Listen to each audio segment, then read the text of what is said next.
يا سائلي عن مذهبي وعقيدتي رزق الهدى من للهداية يسأل اسمع كلام محقق في قوله لا ينثني عنه ولا يتبدل.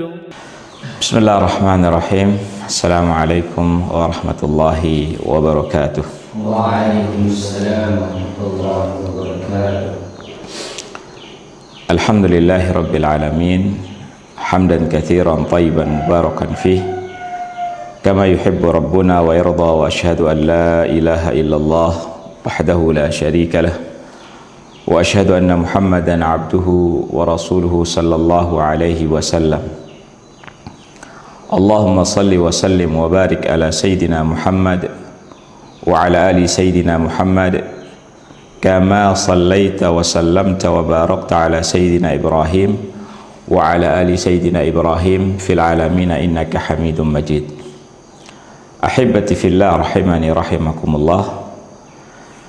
Segala puji kita panjatkan kehadirat Allah Subhanahu wa taala yang telah menganugerahkan kepada kita begitu banyak nikmatnya, di antaranya nikmat sunnah, nikmat iman, dan nikmat yang paling besar yang Allah Subhanahu wa taala berikan kepada kita selain nikmat iman, nikmat sunnah adalah nikmat masih tetap menuntut ilmu.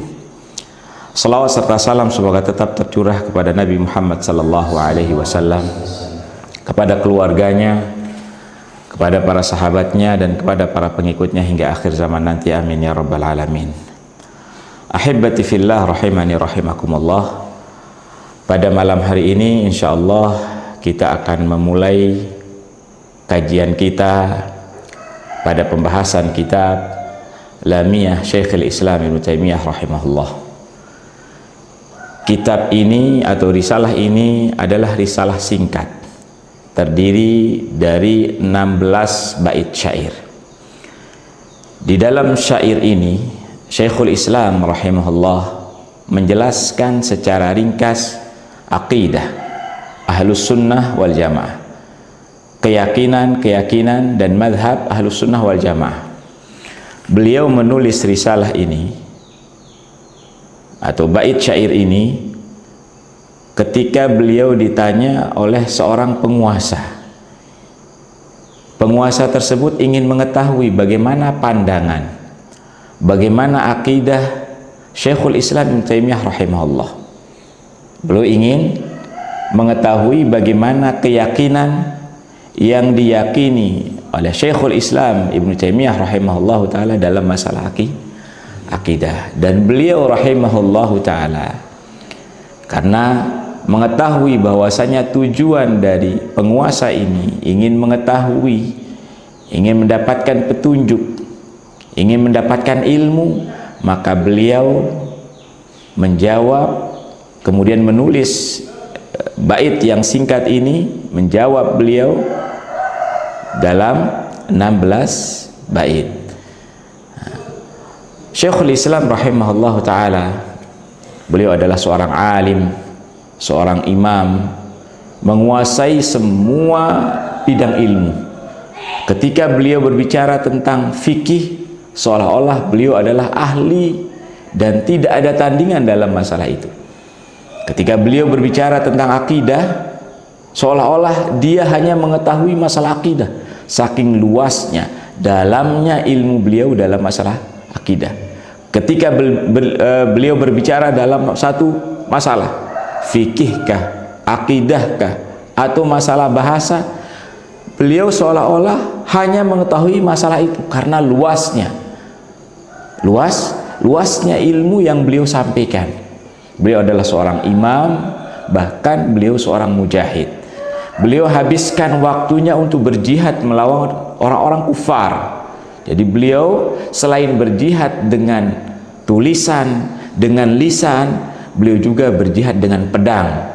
Beliau melawan pasukan Tatar, memimpin secara langsung untuk memerangi orang-orang kufar. Kemudian beliau juga berjihad melalui tulisan, membantah orang-orang yang munafik, orang-orang yang tersesat, membantah orang-orang yang telah menyimpang dalam agamanya. Beliau menghabiskan waktunya untuk berjihad dengan pedang, kemudian dengan tulisan, dengan lisannya. Makanya beliau rahimahullah ta'ala memiliki banyak karya tulis, baik bantahan kepada mereka orang-orang yang menyimpang dari kalangan Syiah Rafidhah, Khawarij, Jahmiyah, dan yang lainnya. Syekhul Islam rahimahullah ta'ala menghabiskan waktunya untuk berjihad sehingga beliau belum menikah sampai Allah subhanahu wa ta'ala memanggilnya, sampai beliau meninggal dan belum menikah sama sekali. Ahibati fillah rahimani rahimakumullah.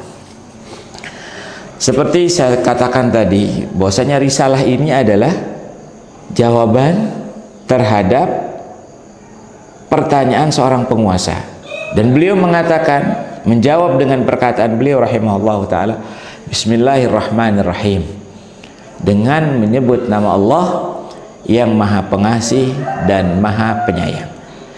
Syekhul Islam rahimahullah memulai risalahnya dengan menyebut nama Allah subhanahu wa ta'ala, dan ini yang sepantasnya, yang harus dilakukan oleh seorang talibul ilm, seorang ulama, atau seorang yang menulis kitab. Hendaklah sebelum memulai pekerjaannya, hendaklah sebelum memulai tulisannya, hendaklah mohon bantuan, mohon pertolongan kepada Allah subhanahu wa ta'ala. Jadi ketika kita mengatakan Bismillahirrahmanirrahim, dengan menyebut nama Allah, saya mohon pertolongan dan bantuan dari Allah subhanahu wa ta'ala, sehingga apa yang kita kerjakan, apa yang kita mulai, diberikan pertolongan, bantuan, dan kemudahan oleh Allah subhanahu wa ta'ala.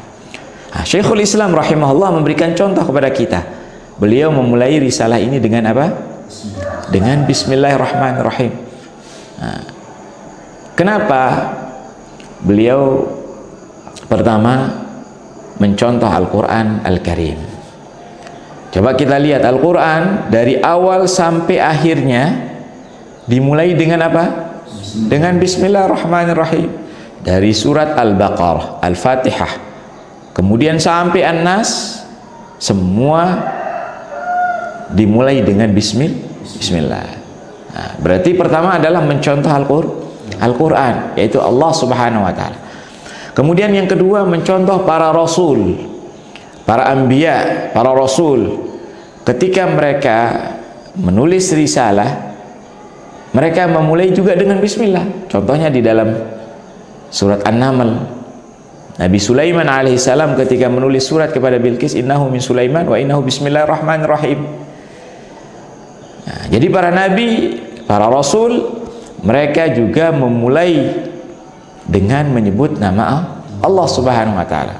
Nabi kita sallallahu alaihi wasallam, Rasulullah, ketika menulis surat kepada penguasa, mengajak mereka kepada Islam, menyeru mereka untuk memeluk Islam, Rasulullah memulai dengan Bismillah. Beliau perintahkan kepada Ali radhiyallahu ta'ala anhu untuk memulai dengan Bismillahirrahmanirrahim. Ketika beliau bersurat kepada penguasa Romawi dan penguasa-penguasa yang lain, Rasulullah sallallahu alaihi wasallam senantiasa memulai dengan Bismillah. Di dalam hadis Rasulullah sallallahu alaihi wasallam menyebutkan, walaupun hadis ini diperselisihkan akan kesahihannya, apakah sahih, hasan atau dhaif. Sebagian ulama mengatakan hadis ini adalah hadis yang hasan, yaitu hadis barang siapa yang tidak memulai perbuatan atau pekerjaannya dengan bismillah, man lam yabda bi bismillah fahuwa abtar, maka pekerjaan, maka amalan tersebut itu abtar, tidak berkah, kurang berkah.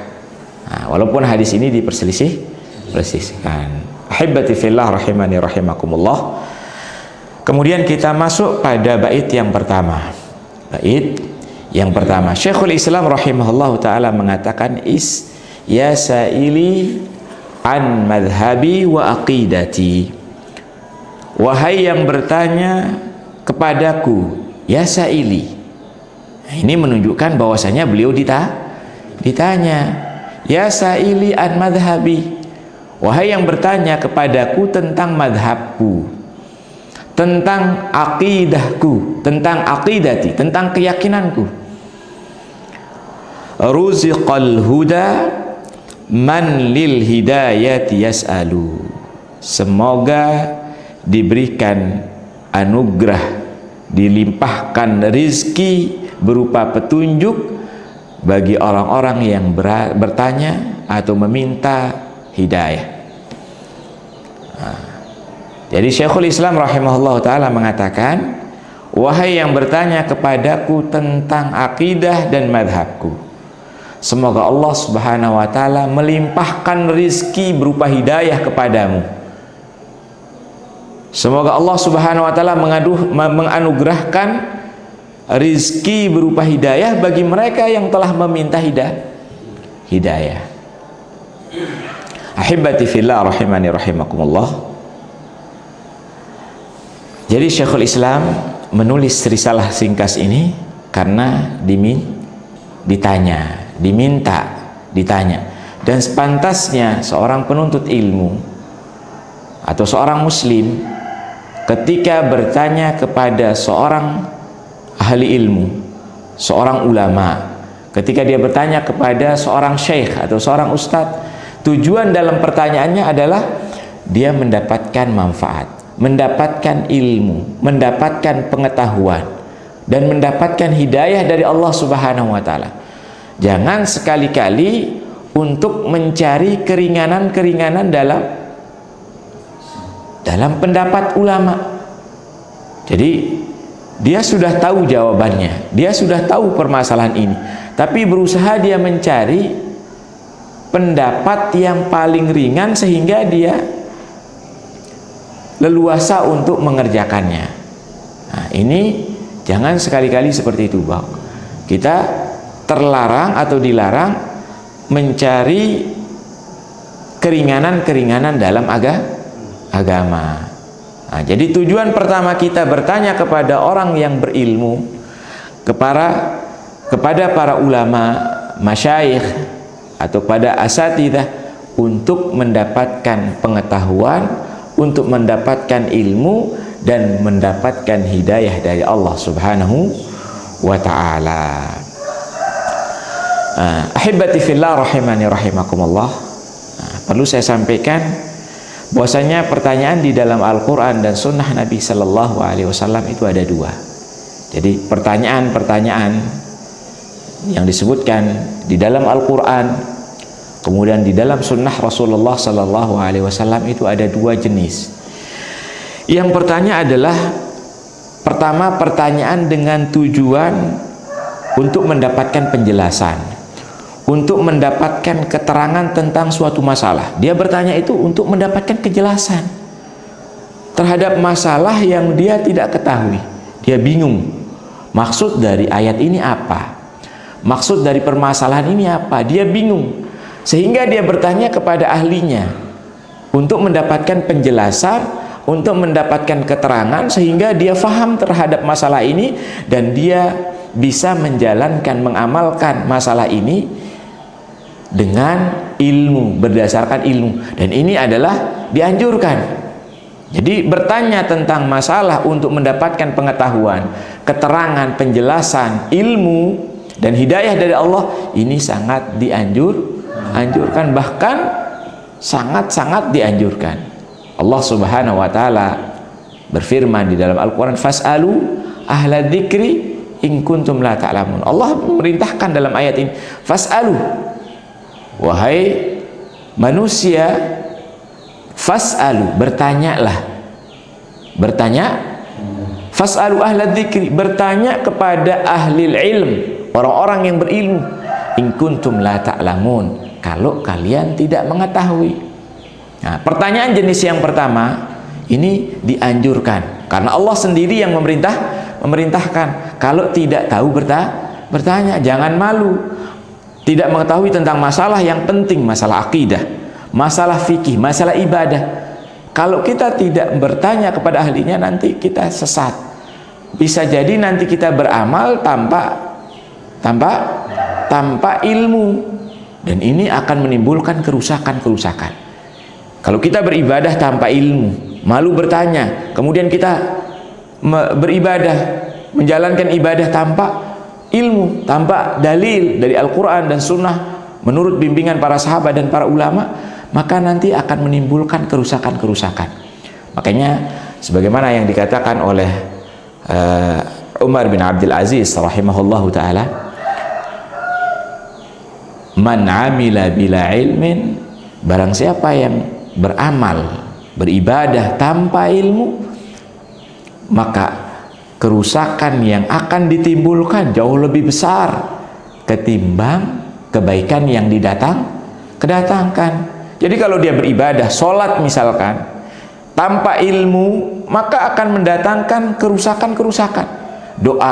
Doanya tidak benar, kemudian praktek rukunnya tidak benar, caranya ruku, sujud, caranya berdiri tidak benar. Justru sholatnya nanti bisa tertolak. Kenapa? Tidak berdasarkan ilmu. Makanya kata Umar bin Abdul Aziz rahimahullah ta'ala, orang yang beribadah tanpa ilmu, maka kerusakan yang ditimbulkan jauh lebih besar dibandingkan kebaikan atau manfaat yang didatangkan. Ikhwani fillah rahimani rahimakumullah. Kemudian pertanyaan jenis kedua, pertanyaan untuk menyusahkan orang lain. Dia bertanya dengan tujuan untuk menyusahkan ahlul ilm, orang yang berilmu, menyusahkan syekh, menyusahkan ustadz, kemudian untuk membingungkan. Bukan tujuannya untuk mencari kemudahan, bukan tujuannya untuk mencari pengetahuan, ilmu, tapi tujuannya untuk menyusahkan, membingungkan, atau mencari keringanan-keringanan yang sesuai dengan hawa nafsunya. Nah, mana kira-kira pendapat yang ringan? Dia bertanya kepada Syekh Fulan, ternyata tidak sesuai dengan hawa nafsunya, cari lagi syekh yang lain. Tidak sesuai dengan hawa nafsunya, mungkin ada pendapat yang paling ringan, cari lagi syekh yang lain. Oh, ini pendapat yang paling ringan sesuai dengan hawa nafsu. Nah, bertanya dengan tujuan seperti ini, mencari keringanan-keringanan, dia ambil yang paling ringan,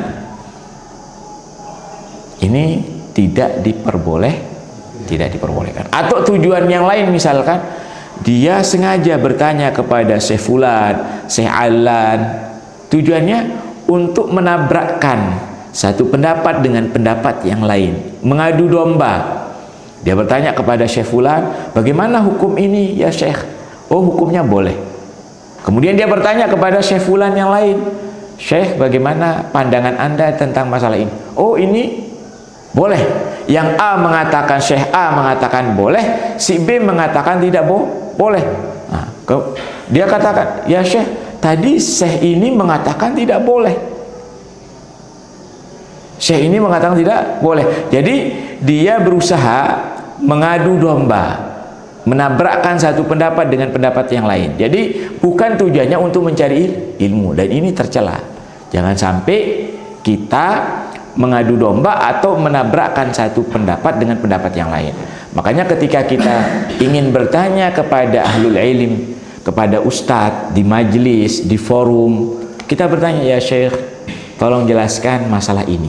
Walaupun mungkin kalian tahu bahwasanya masalah ini menurut Syekh Fulan adalah boleh. Nah, tapi kalian ingin meminta kejelasan, ingin mengetahui lebih detail masalah ini, masih bingung misalkan, kurang Syekh Fulan menjelaskan dengan dalil yang singkat. Nah, kalian ingin kejelasan, ingin kejelasan. Nah, kalian bertanya kepada Syekh Fulan, ya Syekh, bagaimana pandangan antum tentang masalah ini? Saya ingin kejelasan, saya ingin penjelasan. Nah, tanpa harus menyebutkan bahwasanya Syekh Fulan mengatakan boleh, Nah, ini tidak boleh. Pernah terjadi dalam majelis Syekh Utsaimin rahimahullah ta'ala, kalau nggak salah ketika belajar kitab Bulughul Maram. Nah, ada seorang thalibul ilm bertanya, ya Syekh Fulan mengatakan begini-begini. Akhirnya Syekh menghardiknya. Syekh Ibnu Utsaimin rahimahullah menghardik orang tersebut, kemudian mengatakan, mulai sekarang kamu tidak boleh berbicara, diam pokoknya.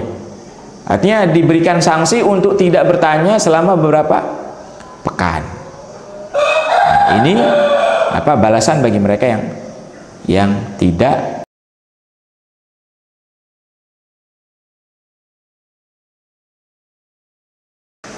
Ahibati fillah rahimani rahimakumullah. Jadi pertanyaan di dalam Al-Quran ada dua macam. Nah, pertanyaan dalam bentuk ingin mendapatkan petunjuk, ilmu, hidayah, maka ini dianjurkan. Fas'alu ahla dzikri in kuntum la ta'lamun. Kemudian yang kedua dengan tujuan mencari keringanan-keringanan yang sesuai dengan hawa nafsu, atau tujuannya untuk membingungkan, untuk menyusahkan orang yang ditanya, maka ini adalah tercela, bahkan tidak dibolehkan. Al-Imam Ibnu Abdul Bar rahimahullah, beliau menukil kesepakatan para ulama tentang dilarangnya kita bertanya dengan tujuan mencari keringanan dan untuk mencari pendapat yang sesuai dengan hawa nafsu kita, atau untuk tujuan mengadu domba, menabrakkan satu pendapat dengan pendapat yang lain. Kata Imam Ibnu Abdul Bar, beliau menukil ijma' bahwasanya hal ini adalah terlarang. Ahibati fillah rahimani rahimakumullah. Kemudian kita lanjutkan, ruziqal huda man lil hidayati yas'alu. Semoga Allah memberikan rizki berupa hidayah, menganugerahkan rizki berupa hidayah kepada mereka yang bertanya tentang hidayah atau bertanya kepada petunjuk. Nah, seorang penuntut ilmu ketika bertanya, hendaklah bertanya dengan tujuan mendapatkan hidayah, maka dia akan mendapatkan hidayah. Seperti yang disebutkan oleh Syekhul Islam, hendaklah tujuannya adalah menuntut ilmu, ingin mengetahui permasalahan ini, bagaimana pandangan Islam, bagaimana pandangan agama tentang masalah ini, bagaimana pandangan ulama tentang masalah ini. Nah, ini dibolehkan. Bahkan Syekhul Islam rahimahullah ketika tahu bahwasanya tujuan yang bertanya adalah untuk mendapatkan hidayah, untuk mendapatkan petunjuk, pengetahuan, maka beliau mengatakan, semoga Allah Subhanahu wa taala memberikan hidayah kepada Anda yang telah meminta hidayah, meminta petunjuk. Nah, di sini disebutkan tentang rizki. Jadi rizki itu tidak hanya berupa makanan, minuman, bahkan hidayah yang Allah Subhanahu wa taala berikan kepada kita ini rizki. Makanya ruziqal huda. Allah akan melimpahkan rizkinya berupa hidayah kepada orang yang meminta hidayah. Jadi rizki Allah itu tidak hanya berupa makanan, tidak hanya berupa minuman, tapi rizki Allah itu juga bisa berbentuk iman. Iman itu juga rizki dari Allah. Ilmu, pengetahuan, itu rizki. Makanya para ulama membagi rizki itu menjadi dua. Ada rizki secara umum, rizki yang diberikan kepada semua makhluk Allah Subhanahu wa taala. Entah itu manusia, entah itu jin, entah itu hewan, binatang, yang muslim maupun kafir, mereka mendapatkan rizki dari Allah Subhanahu wa ta'ala. Semua makhluk yang ada di muka bumi ini, Allah lah yang menanggung dan memberikan rizkinya. Allah Subhanahu wa ta'ala berfirman, wa ma min dabbatin fil ard illa 'ala Allahi rizquha. Dan tidak ada satu binatang Yang melata pun di muka bumi ini, kecuali siapa yang menanggung rizkinya? Allah. Jadi hewan yang kecil, kuman, bakteri yang kecil, apalagi sampai yang besar, semua yang menanggung rizkinya. Muslim maupun kafir, Allah subhanahu wa ta'ala yang menanggung rizkinya. Tapi rizki secara umum. Kemudian yang kedua, rizki yang secara khusus. Nah, ini diberikan bagi orang-orang yang beriman. Bagi orang-orang yang beriman, Allah menganugerahkan kepada kita iman, menganugerahkan kepada kita ilmu, Allah menganugerahkan kepada kita pengetahuan yang bisa bermanfaat bagi dunia dan akhirat kita. Nah, ini hanya diberikan bagi mereka yang beriman saja.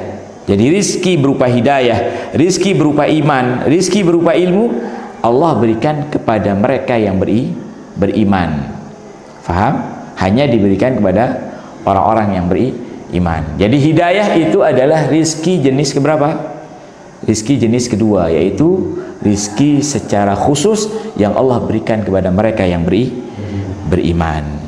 Ahibati fillah rahimani rahimakumullah. Ada